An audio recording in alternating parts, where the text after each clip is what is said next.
It's the Weekly Wrap with your host, broadcasting legend Bruce Wolf, and his trusty sidekick, comedian Tim Slagle. And now, without further ado, Bruce Wolf. Bruce Wolf, Tim Slagle on the Weekly Wrap. Now, my favorite part of the show, there is no Tim today. He's got a paying gig, but I understand he has submitted a background, which is my favorite part of the show. I wasn't expecting that, so I couldn't prepare an ad lib about that. I'm going to say the background is Cheryl Burton of Channel 7 saying, and now for Jimmy Kimmel, oh, wait, he's not here anymore. Now we just have the Pledge of Allegiance leading us into snow on the TV. Am I right about that or no? You are actually almost spot on. He had a blank, an empty Jimmy Kimmel stage was going to be his background. Oh, that's great. That's great. So, everything's been said about all this. I mean, it's been poured over with a Talmudic proficiency. But I got to be the only person who I know who has commented that I actually thought the joke that it led up to, the horrible setup, was actually pretty funny because he says that Trump, he shows Trump on a tape on the White House lawn being asked, how was it going, feeling about Charlie Kirk. I mean, this is like, a few days ago. And Trump says, oh, pretty good. We got, we're building the new wing here at the White House, whatever. And so, Kimmel then goes, Trump in the fourth stage of grieving, construction. So, I thought that was actually halfway decent. Now, the only problem is that Kimmel was so desperate to portray the MAGA supporters as desperate that, if not a flat out lie, I mean, it's on a par with Clinton going. It depends on what the meaning of is. I mean, it just was. It was preposterous. So. But did you see the report? As of yesterday, still 24% of the public thinks that it was a right winger that did it. Is he in such an insular bubble that maybe he doesn't even go outside that enough to kind of hear everything else? Is that possible? I mean, he's got a lot of writers. I mean, I think he could probably have a pretty good case that they just knew or should have known that they were playing footsie with the whole thing. I mean, to me, it was like Tucker Carlson showing the Viking man strolling through Congress, which he did do, but he left out the part about breaking in through that with the broken window and the door and everything like that. I mean, Viking man also shook the hands of the police and thanked them when he went in and out of the Senate floor. Are you actually? Of course, we have Chris who's going to be defending, and Tim isn't here to engage in the Civil War roundtable about what happened on January 6th, but there were a lot of things that happened in the 54 minutes. Look, I even laughed when he was standing there in real time when he was standing at Nancy Pelosi's desk with the Viking helmet on. As long as there were no weapons involved. And the problem with the Charlie Kirk thing is that there were weapons. There was murder. I mean, this is abhorrent. And, then, of course, I mean, the gaslighting. Have you ever been involved with more gaslighting in a shorter period of time? It's like, what I found. I have my circles very, very liberal. And the day or immediately after, and maybe for 12 hours, there was a bit of I don't want to say empathy because Charlie didn't like the word empathy, but sympathy and consideration and a little bit of respect. And then MSNBC and those channels go so hard the other way and saying he didn't deserve any of that by the day after that, those people that had a bit of sympathy were, no, Charlie Kirk's a horrible person. He didn't deserve it. Maybe I care that the kids don't have a father, but he's still such a horrible person. He deserved it at that point. I mean, it literally took 12 hours, 14 hours of those kind of people just went. That's improvement. I look at the glasses 20% full. There were a number of congressmen who said the right thing from the other side of the aisle. But you got these professors who, and what I am enjoying is that there is some canceling going on. And let's face it, we haven't been able to do that kind of thing. So, and the ultimate canceling is of Kimmel for probably who knows, when they sorted out some of the wrong reasons, and the FCC putting the screws to Kimmel. The problem is that, as has been documented, Roseanne apparently was the victim of Obama calling Bob Iger of Disney and getting her popular show canceled. I mean, so, and the FCC, I think there was a Supreme Court ruling that gave the FCC a lot of latitude in putting pressure on broadcasters, which it's ridiculous. I mean, I think that Kimmel should have gotten away with this. What do you got here? I'm going to turn. Oh, my. No, can we talk about someone that has somehow did a half-ass apology and kept his job? And there's a little commentary after from Mr. Steve Bannon. This is the Gutman from the ABC News. Oh, yeah, the touching part. Yeah, yeah. Right. Let's hear it. With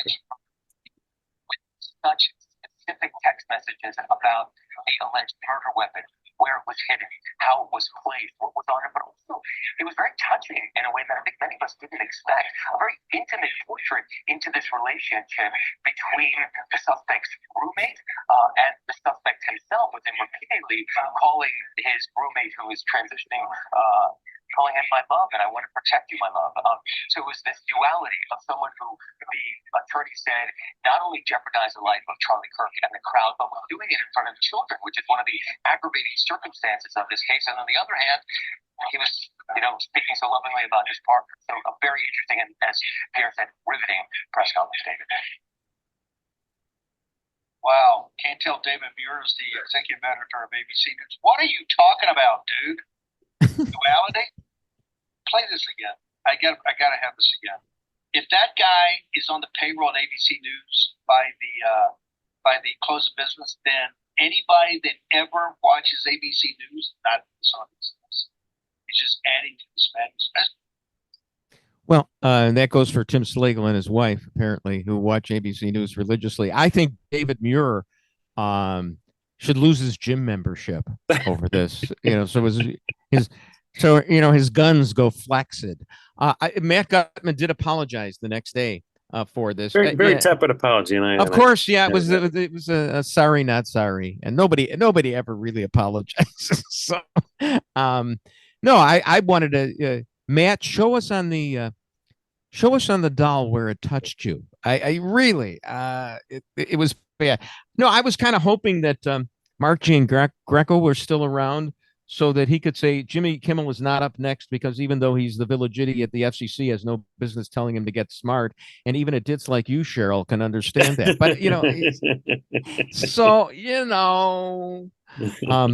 But, but it's interesting because Sinclair and Nexstar are basically conservative outfits, and they own a number of the ABC affiliates. So there's all kinds of different pressure points on this. I'm wondering if what's his name, Tyler Robinson, that's the name of the murderer, right? I'm wondering if he will get to play the transgender role in prison. There's a possibility of that. Very touching. Did you know, I believe Jimmy Kimmel was a fan of The Loop. Yeah, as a matter of fact, he said that, the station that I worked on in the 80s. He's on Johnny B many times. He was a fan, and he even worked with a guy named Kent Voss, who I actually worked with later with Brandmeier. So, maybe Jimmy comes on our podcast. This is where old Loop guys go. So, I mean, it would be yeah, he has said that, right? So, here's my big question, the big takeaway. Because we've talked about everything else, do you think that that Charlie Kirk was a fan of mine and Dan's on WLS? Trying to figure out the timetable. Remember, he's only 31. Yeah. You were on with Dan. What were the years again? First of all, the first thing we did was something called Hate Saturday in 2010, which Pam Bondi, I don't think the statute of limitations is run on that. She could probably prosecute us for doing hate radio. I mean, I called it hate radio. And then when we got the regular gig and it wasn't just a Saturday, we used to have Obama bashing on the fives and hate radio. Oh no, you can't do that anymore. It's not, it's not ad friendly. Okay, That was, well, what we're doing, we're a conservative station. What? Okay, fine. you said that was 08? So no. So we started in 2010, but we got the regular daily gig in 2011, and then we took over for Don and Roma in 2012. And Charlie Kirk, so that's like 13 years ago. So he's like 18, 17. He's at the end of high school. Now, he has said that he listened to Dennis Prager on WIND. And I got to think that he didn't listen to Glenn Beck. Listen to Glenn Beck. Well, but he probably didn't listen to John Howell in the mornings because, I like John, but, John is like an Oprah fan. If he wanted, vitriolic radio, and let's face it, I mean, Charlie was an apostle of hate. God bless him. But I got to think that he listened to me and Dan, and maybe he was inspired a little bit. I don't know. On his way to classes at Harper College. Before even Harper College, when he was in Wheeling High School. I'm going with that. I'm going that. Remember his Charlie Kirk. Dad was like a huge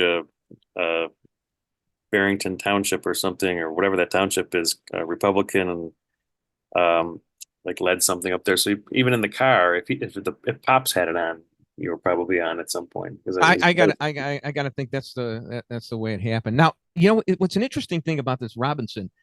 So that showing the transcript, the touching transcript. One of the things I noticed was he was talking about like his vehicle. He wanted to get back to his vehicle. I mean, I understand that you get a 34 ACT, you use the polysyllabic words, and you can't say car. But I don't think people really talk that way. Certainly not. Do you think his pronunciation was vehicle, or did he vehicle? Was it properly when he said instead of car? Maybe I'm going too far with that one. But do you ever notice that people like vehicular instead of vehicle? Oh yeah. When you get a little pompous. Yeah. This kid, yeah, very, very, very pompous. Have you been? Have you followed any of the conspiracy theories? The second shooter? Well, I mean, here's the one I believe, of course, that it was a cabal of Mormons with the help of Mossad that rigged the texts. Those aren't real texts. So there's a huge one that those texts are fake. That's a big one that's going around the internet. Definitely, sure. There was the Mossad. That's another big one. I thought I made that one up, but I guess I'm late to the party on that one. Okay, and I know the Candace Owens stuff and all that, and if we want to get into the weeds, we'll get Bill Ackman at the event, the Turning Point event that he was at, with two other guys who said, no, this isn't what happened. I mean, really into the weeds on this stuff. But we'll get more into the weeds when we come back. Bruce Wolf, sans Tim Slagle on the Weekly Wrap.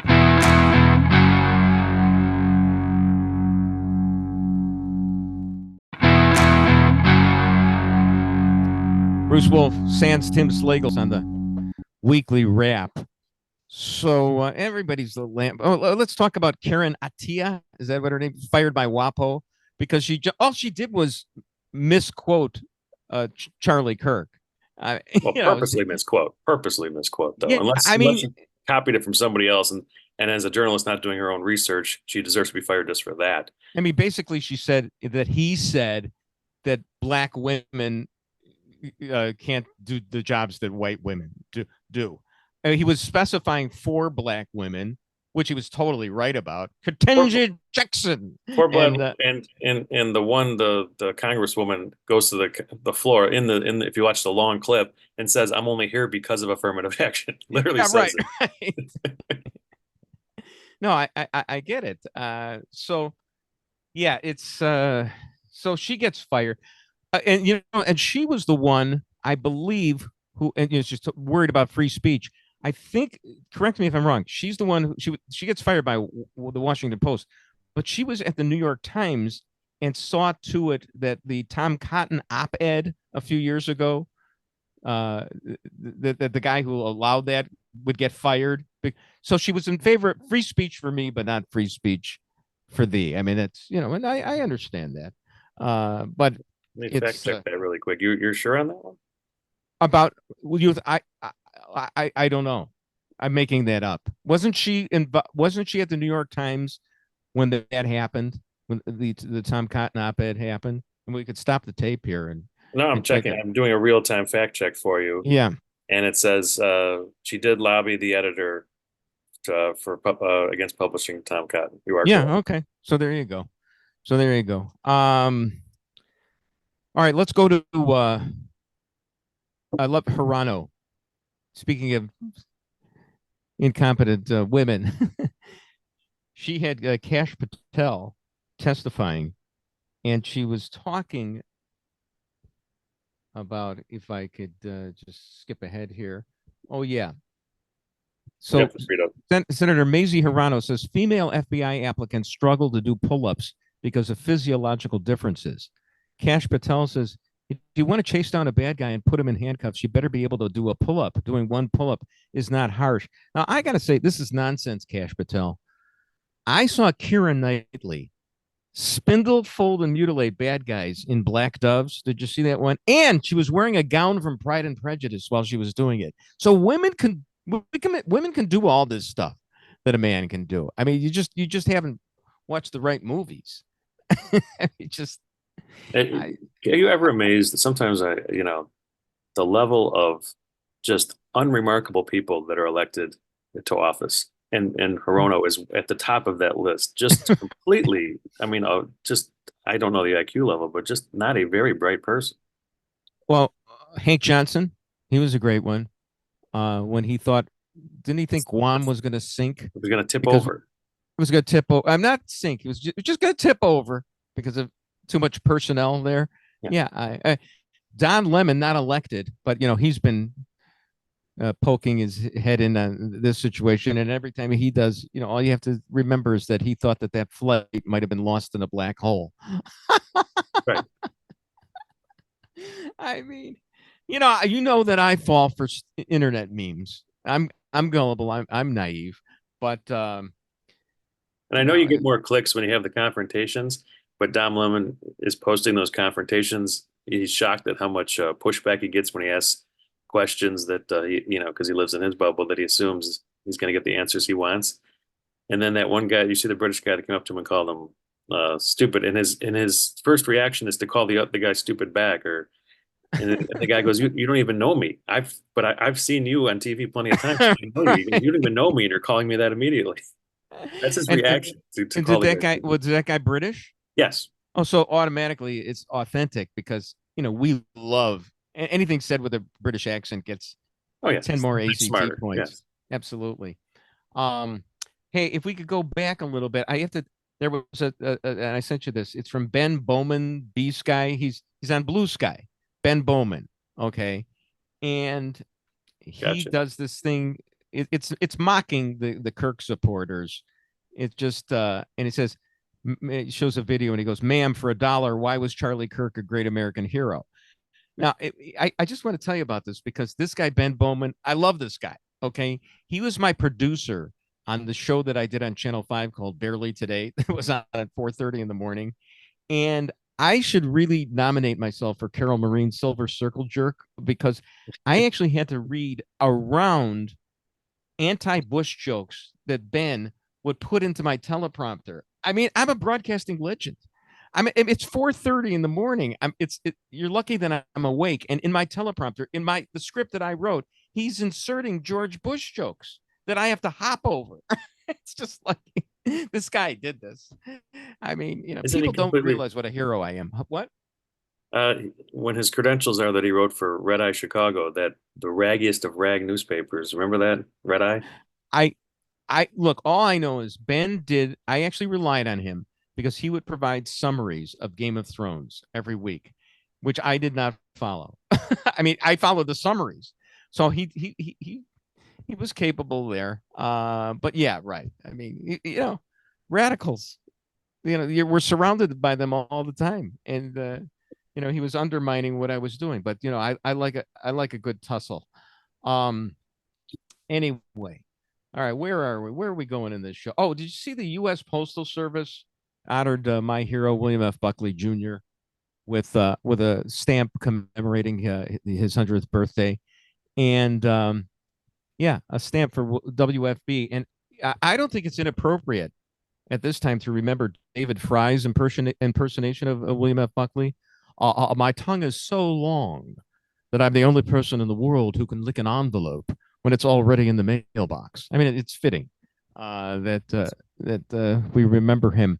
In a more sobering note, that ceremony was done the day before Charlie Kirk was assassinated. And I'm not going to say Charlie Kirk was going to be the next William F. Buckley, but we didn't get a chance to see what he was going to develop into. I mean, the guy had this following. He was nice. He wanted to engage with people like Buckley did. I mean, no, there's never going to be another Buckley. Nobody's going to be that erudite. But I mean, it's a tragedy. I actually was critical on Twitter of Charlie Kirk, in part because, I envied his success and he's a young punk and he's a Harper College dropout, and I got a law degree and this guy's going places. But it was interesting. I think, if I'm not mistaken, you correct me if I'm wrong, I think during the election campaign, Trump told Charlie Kirk to cool it with his criticism of Martin Luther King because Trump wanted to get a little bit more of the black vote. And, technically Charlie Kirk was correct because he'd pick at the legacy of King. He'd say the guy was a philanderer. He was a plagiarist. He was a commie. Trump is, as wild and as nutty as Trump is, he knew that wasn't really going to endear himself to the black populace. So, and I think Charlie Kirk did cool it. And one thing that bugged me about this was because, technically Charlie Kirk was correct about this, about Martin Luther King. But if anybody had a grievance, was entitled to a grievance against Martin Luther King, it would be me, because my father's hardware store on the west side of Chicago was looted during the riots after Martin Luther King was assassinated, another assassination victim. And we even, in our little home in Skokie in the basement that would flood, actually picked up the phone and called my father's hardware store that night. And a looter answered the phone, left the phone off the hook, and we listened to the store being looted. Okay, and we laughed. Okay, because that's what Jews do. We laugh in the face of horrible things like that. But I have come around to believe, okay, Martin Luther King deserves his place in the pantheon of American heroes. All right, and you can gloss over all the things that you want to pick at. And ironically, now that's kind of like what we're going to be asked to be doing for Charlie Kirk. He had some rough edges, but he was a dynamic force, and now he's a martyr. He's a symbol in his own way of civil rights, because there's nothing more cherished than the First Amendment right, which we've been fighting about the last, right up through Jimmy Kimmel now. So, didn't MLK stay near your father's hardware store? MLK, get this, he bought a building. My father's hardware store was at 16th and Springfield on the west side. Martin Luther King bought a building at, I believe, 15th and Avers, and his janitor would go into my father's hardware store. So my father was Martin Luther King's janitor. Now, I don't know, that's probably bigger than me being Charlie Kirk's morning man. Okay, but he was. He never saw Martin Luther King, but but that's true. Interesting. So I mean that's part of April 4th, 1968. I remember that day well, because our lives blew up that day. My father had to get out of the business. He didn't get back for a long time. So if I'm willing to, say that Martin Luther King deserves a statue, Charlie Kirk should have. But he again, the guy he was a kid.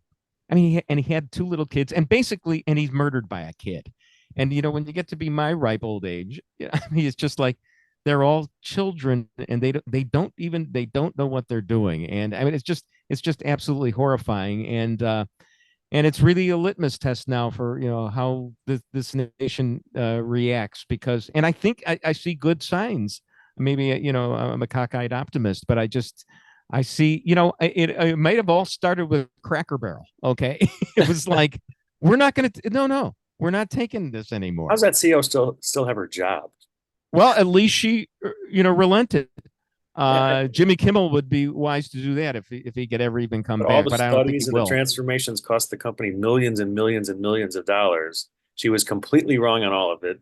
Yeah. There were store owners that warned her about that's a bad idea, and she still has her job. Well, it's interesting. I'm thinking Karen Attia would say, there you go, white women being being favored over black women. I don't know. Bruce Wolf's on the Weekly Wrap.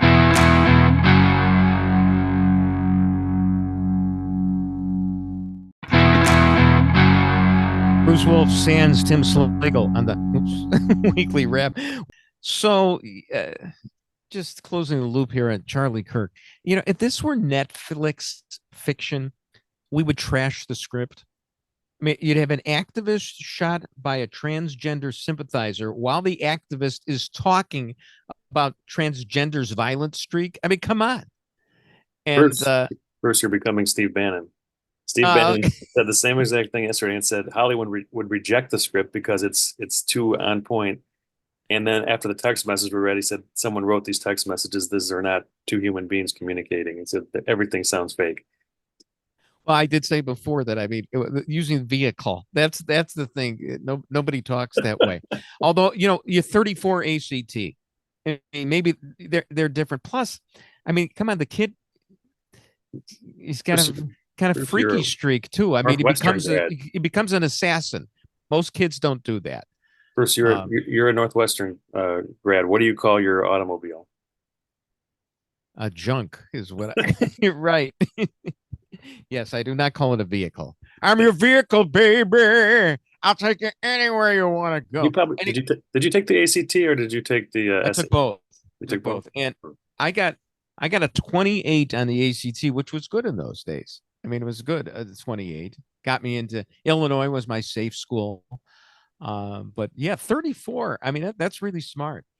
You know, I'm actually concerned about. Well, here's another thing. You know how they were immediately the liberals wanted to say, well, he comes from a conservative family. It sounded like it came from liberals who have no families, because if anybody who has a family knows that you get all kinds of different opinions in families. Kids do not toe the party line.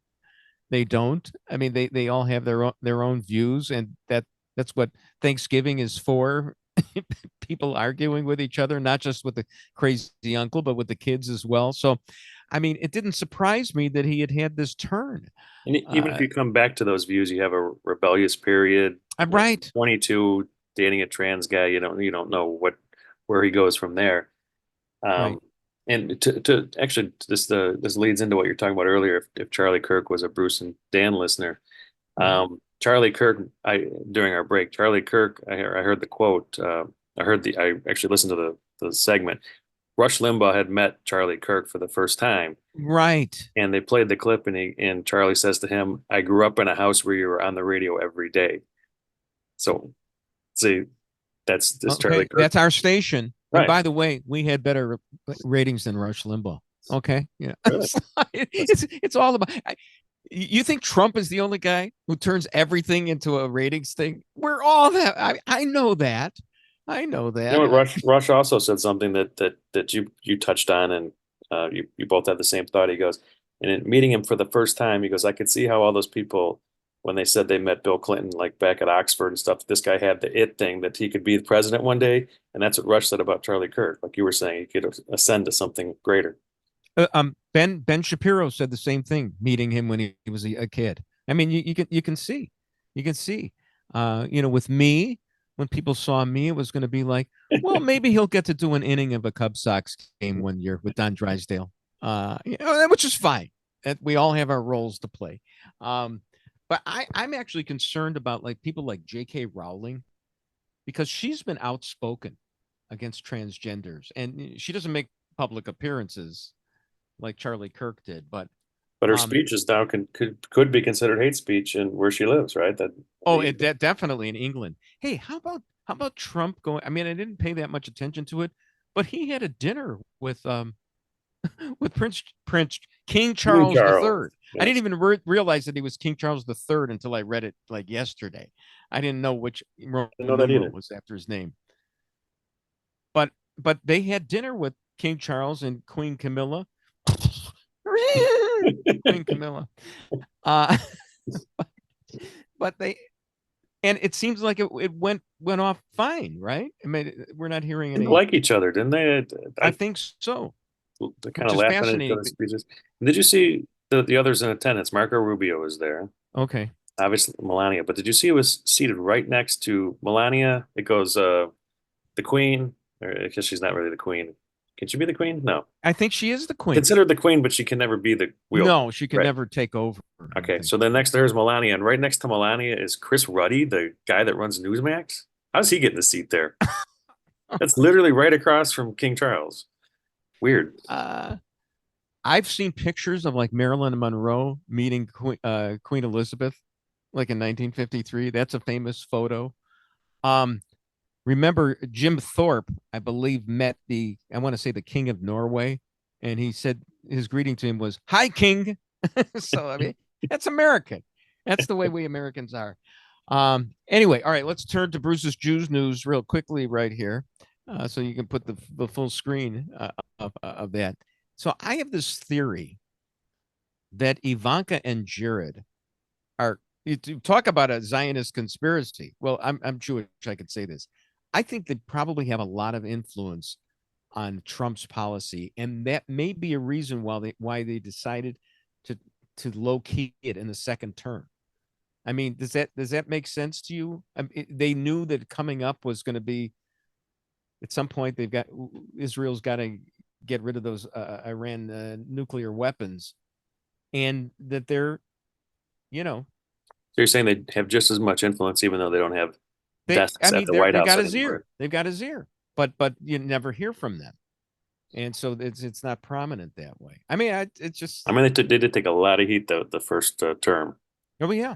I'm just saying that it seems like it would make sense. Now, the Emmy Awards were this past weekend, and Hannah Heinbinder of Hacks won an Emmy Award. I actually watched the series. I do not. It's about a Joan Rivers style comedian. It's kind of like Mrs. Maisel, and Hannah Heinbinder, her assistant, is a writer, and she's a radical chick on the show. And I was just wondering, someone should tell her she doesn't have to actually play her character on the show when she accepts the award, because she just went F ICE and Free Palestine. And it just, what it reminded me of? It might be a stretch to you. She's playing her role when she's accepting the award. Reminds me of the time. This is a Family Guy kind of rep.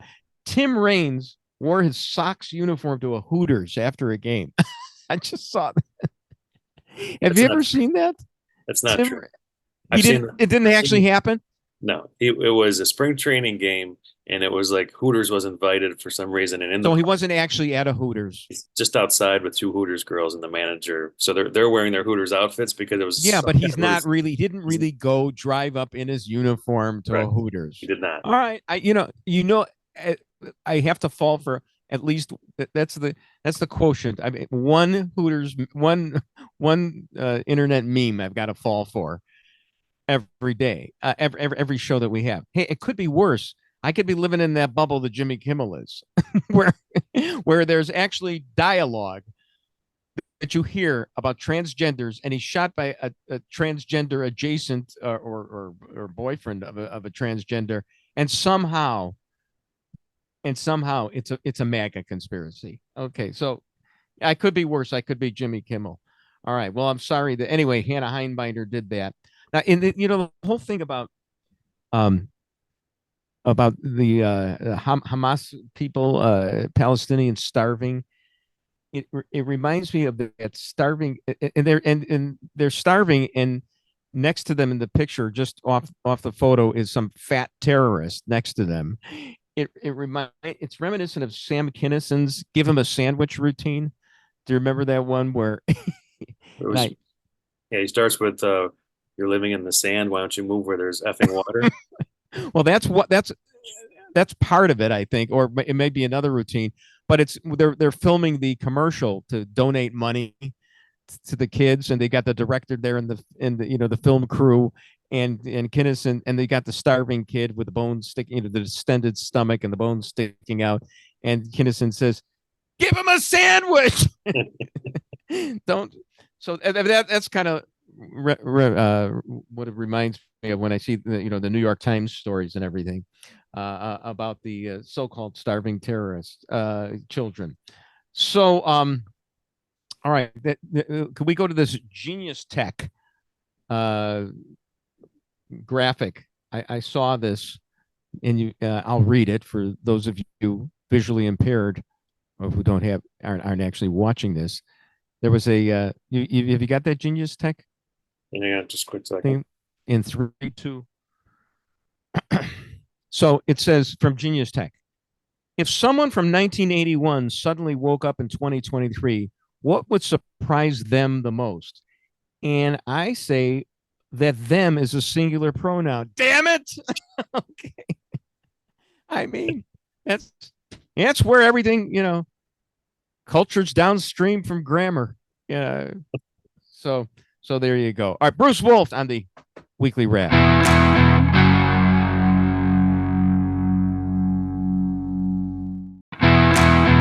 Bruce Wolf, no Tim Slagle on the Weekly Wrap. So I've got a prediction for the Bears game on Sunday. Do you follow the Bears? Do you care about them? I'm a Packers fan. Okay, all right, but you follow that anyway. So I watched maybe 5 minutes of the game on Sunday. Okay, well, that was enough. I mean, there's only so much fun that I can have racing through the commercials because I had it on tape to try to get to live just as the game is ending. That's the thrill for a typical sports fan, because or you fast forward to the commercials. So you will watch the Bears in whole, and then any other time you're watching Red Zone. Yeah, pretty much. I'm a Red Zone guy. I love Red Zone. It's great for those with attention deficit disorder. It creates attention deficit disorder. Anyway, I'm predicting the Bears are this game on Sunday. Considering Caleb's and Eberflus's performances last week, it's going to feature the classic resistible force against the highly movable object. I think Dallas has no defense. The Bears have no defense. Final score 100-97, with Jake Moody being called on in overtime because Cairo Santos's leg will fall off from kicking all the extra points. Jake Moody off the practice squad to kick the winning field goal. Mark it, book it. Bears 100, Dallas 97. Essentially an NBA All-Star game. Yeah. No defense. Speaking of the NBA, did you see this? And tell me that this is fake. This, to me, was the one I thought I was falling for, the fake one. It's where Adam Silver was saying, let them eat cake or let them watch threes on highlights. He was saying fans who can't afford streaming services to watch NBA games can still watch free highlights. He's calling the NBA a highlight sport. Can you believe that? He's telling the fans they're not going to be able to afford or get regular games, but they can just watch the highlights. And I got to tell you, highlights are like porn. It's just one score after another. I know because I made a living doing it on Channel 32 and Channel 5. I even made up the portmanteau spornography to describe it because it was just like one score after another. It's not exclusively going to be on Amazon. There will be games elsewhere, won't there? I guess so, but yeah, don't rain on my parade here. Yes, they will be able to watch it, but I think the games should be made free, at least to the kids like at Simeon High School. I mean, that's your farm system. Okay. And they can't afford it. So, they should be able to watch it. All right, let's talk. Quick view of JJ McCarthy, the Vikings quarterback who's now out with an injury, but before he was out with the injury, he had a decent quarter against the Bears. And after that, he was sitting there. Vikings, JJ McCarthy's and fiance welcome the baby boy to the world. Sweetest, most perfect gift, he says, unquote. And, I was just thinking he probably could have married his fiance during the Bears pass rush. Yeah, you call me a, I'm a guy who doesn't like them as a singular pronoun. So all right, that's enough of the Bears. Let's talk White Sox here because I know that's your favorite one. And Jeff Agrest in the Sun Times, the bright one. I get a kick out of Jeff Agrest. I mean, he's been complimentary to me, and we go back and forth on Twitter a little bit. That's all it takes with you. Pretty much. If you read my Twitter bio, it's a smile will do it. I can be bought. Yeah, easily. It's just people don't care to do it. So, but he's sponsor this podcast. He can be bought. Oh, easily. He says John Schriffen should be fired after 2 years. And you got to read this piece because, I mean, he really watches White Sox games carefully. I mean, it almost speaks more about Jeff Agrest than it does about Schriffen. I mean, he's talking about how Schriffen apparently gave what inning it was like 6 times in the 9th inning. Well, who's counting? But he was. All right. What do you think? What do you think of Schriffen? Well, you watched Hank Azaria's show, didn't you? Oh yeah, loved that. Maybe he has a drinking problem and he had to. Remember, he couldn't do the ball. He couldn't keep the ball strike count. I don't recall that he couldn't keep the ball strike. I mean, the show was hysterical. Yeah.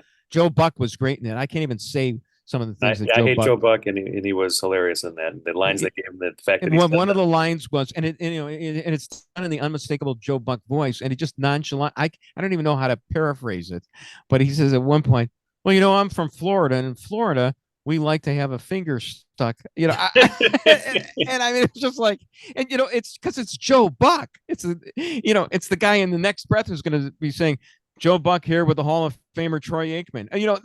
He talks like that too. I mean, and he also played up the fact that he had this huge ego and made everything about himself, and he laid into everything, which makes you actually like Joe Buck, who I didn't. Oh like. No, he was hysterical in that. But anyway, Schriffen. So he horrible, but not as bad as Benetti. Okay, there you go. So what don't you like about it? Would you bring him back? He's like the broadcasting school boring guy that everyone has. There's nothing fantastic about him. Now this year we did get to learn that Dan Plesac is a fantastic color man. Oh, is he? He was phenomenal. Okay. And Gordon Beckham is not that bad either. So the line to replace Steve Stone is decent. All right. But now, you need a guy that has personality, and that's why people like originals like Hawk and Harry, is because they're not cut from the broadcasting school. Syracuse, everyone has to go to Syracuse. I think Schriffen went to Syracuse. I think he went to Dartmouth. Oh, did he? He may have been to Syracuse, but he was at Dartmouth. And here's the thing: he went to He got in Dartmouth. He's not a very bright man when you hear him talk. I'm surprised. Oh, DEI. Come on, man. Charlie Kirk. What show are you on here? Okay. So, and speaking of that, I remember he had a baseball scholarship, didn't he? Because he did play baseball. He says, I asked Jeff Agrest, are you seriously saying that a black man whose grandfather was the head of the Philadelphia NAACP, according to a Wikipedia entry I thought I read a year ago, but I don't see now. Okay. He says he jumped the line. And he should have gotten some grooming in the minor leagues. You're telling a black man that he jumped the line? I mean, that's darn near racist, right? And apparently, and he ripped him because apparently there was a bit where they had these real long hot dogs, and he and Gordon Beckham were in the booth, and Schriffen started at one end of the hot dog, and he had Beckham at the other end of the hot dog, and he said, "Why don't we meet in the middle, like it's Lady and the Tramp, only with hot dogs?" Which I thought was actually a funny line. Okay, but well, Jeff Agrest rips him for that, and I'm thinking that that's a hot dog whistle to homophobia on Jeff Agrest's part. I mean, it's not right for two men to enjoy a hot dog together. Come on, that shows actual personality. I actually like that. That's a funny line. So I don't know what's wrong with. And he gets on Schriffen for saying that's a sack fly RBI. And he gets on him because sacrifice flies, by definition, are RBIs. Is so, and he's upset with the redundancy of that. Wow, that doesn't bother me at all. This guy Doesn't bother me either. I mean, this guy bothers me, but he doesn't bother me because of those things. By the way, what are we calling quote unquote black? You ever see his mom? She looks like Ava Braun. Oh, Jen Schriffen? Yeah. Well, maybe Ava Braun married, Stokely Carmichael. I don't know. I've never seen her. All right, real quickly. Oh, where do you want to go here? Where do you want to go? Oh, Robert Redford. Robert Redford died. Did you care about Robert Redford? It was one of those that I didn't realize he was still alive. All right, I hadn't seen him in so long. I got to tell you, first of all, my wife and I in the movies, we saw the way we were in the movies, and we thought Barbra Streisand was singing Henry like the corners. Who's Henry? So there were no closed captions, so we didn't even know what they were talking about. The other thing is that, do you know that there is a picture of Robert Redford at the Wilmette Walker Brothers restaurant, of him at the restaurant, because when they shot Ordinary People, he went there. So if you walk in, it's big. That's really big. And he was also in The Great Gatsby. All right. And he wore a pink suit in that. And because he wore a pink suit in that, my wife wanted me to wear a pink tuxedo at our wedding. And the only thing that saved me from doing that was that she couldn't find one. Okay. Otherwise, I would have been in a pink tuxedo in our wedding. So that's the influence that Robert Redford. Did you even have to wear a pink cummerbund and bow tie or anything? I wore white. Virginal pink, white. I no did pink wear accents. That. There were no accents. It was a beautiful affair. 325 of my mother-in-law's closest friends at the Gold Coast room of the Drake Hotel. That was for the reception. And we drove down the outer drive to the Drake. That's one of the most beautiful drives in the world, isn't it? It is. It is. It's absolutely beautiful. Up there with the Pacific Coast Highway. There you go. All right. Let's hope there's no assassination news next week. They got the big Memorial Sunday at the Cardinals Stadium out there in Phoenix, and people are saying that the security level is that of a Super Bowl. Right. I liked that the Cubs had a moment for Charlie Kirk. Number of the NFL teams had it. The Bears were spared it. I'm sorry. Go ahead. Did you make note of the teams that didn't? Yeah. Absolutely. Vikings. Yeah, the Vikings. Oh, yeah, right. There we go. All right. See y'all next week. Bruce Wolf, no Tim Slago. Thanks, Chris, on the Weekly Wrap. And that's the Weekly Wrap on radio and television. Follow Bruce at Bruce Wolf Shy on Twitter and Tim at timslagle.com. The Weekly Wrap with Bruce Wolf, a CP Pods production.